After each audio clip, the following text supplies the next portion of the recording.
انا نفسي اساله انت عملت معايا كده ليه؟ انا عمري ما هنسى واحنا بنعدي الطريق انا وهو، راح مأنججني كده والله العظيم، بيقول لي ما تخافش اطمن انا معاك انا مش هسيبك. حصل لي موقف في حياتي، الموقف دوت انا عارف اللي هو ممكن يزعل مني الشخص اللي انا هتكلم عليه دوت. حصل لي موقف في حياتي الدنيا اتكعبلت معايا. حصل لك ازمه يعني؟ حصلت لي ازمه اتكعبلت معايا في الماديات مالية. والفلوس بتاعتي وكل حاجه ومش عارف ايه. تمام. اول واحد جه في بالي واختياري انا في ناس كتير تجاهلوني، محدش واقف معايا.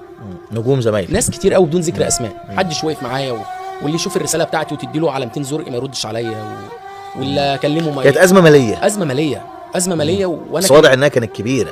بالظبط كده، كانت كبيره جدا، وانا الموضوع بالنسبه لي كان صعب يعني، كان صعب لاني خلاص بقى انت عندك اسره، الاحتياجات بتاعتك كلها بتتصرف على الاسره، فالموضوع ما بقاش زي الاول، والحاجات اللي انت شايلها مع الغلو اللي انت بقيت فيه ما بقتش حاجه. خلاص، فيشاء القدر اللي الدنيا تقع معايا.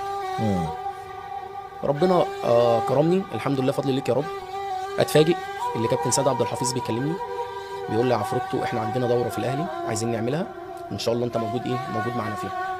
انا فرحت اتبسطت، ايه ده كابتن سيد لسه فاكرني، تشارك معاهم لسه الناس فاكراني. حلو قوي. خدت بعض ورحت فين؟ البطوله بتاعت الاهلي ديت اللي بتلعب في رمضان، اللي بتتلعب في رمضان. وانت عندك مشاكل، ما قلتلوش سيبني في حالي. لا لا لا لا لا لا سيبني في اللي انا فيه. لا انتوا مش عارفين انا عندي ايه. لا. ورحت البطوله كانت بتاعت الاستاذ ابراهيم العرجاني وكابتن عصام العرجاني. رحت البطوله لكابتن سيد وقعدت وبتاع، والحمد لله الدنيا كويسه ومفيش اي حاجه والبطوله كويسه وانا مكسر الدنيا وبتاع.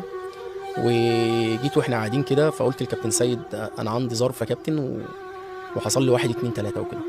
والله العظيم يا استاذ ايهاب وحياه لا اله الا الله وحياه ولادي، كابتن سيد عبد الحفيظ دفع لي 100,000 جنيه من معاه عشان يخلص لي القصه بتاعتي، لان انا كنت هتحبس يعني حرفيا انا كنت هتحبس. الراجل دوت بقى مش يديك ال 100,000 جنيه، الراجل دوت جه معايا البنك حل لي المشاكل بتاعتي.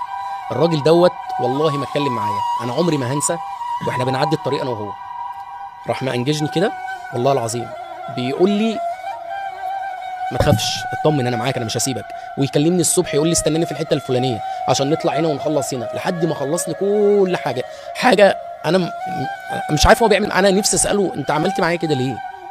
يعني انا عارف ممكن ما استاهلش اللي انت تعمل معايا كده، بس انت دفعت لي، تستاهل دفعت لي المبلغ ده ليه؟ يعني انا كنت خلاص، ربنا ييسر لك. انا كنت هتحبس خلاص، عندي عليك التزام وخلاص واضحه. الراجل دوت خدني من ايدي والله العظيم ما اتكلم معايا ولا كلمه. انا عشان برضه هو اتربى في الاهلي من وانت صغير، وانت من هو صغير وحاسس بيك، هو مر باللي انت فيه ده. فانا اتفاجئت يعني، انا مش عارف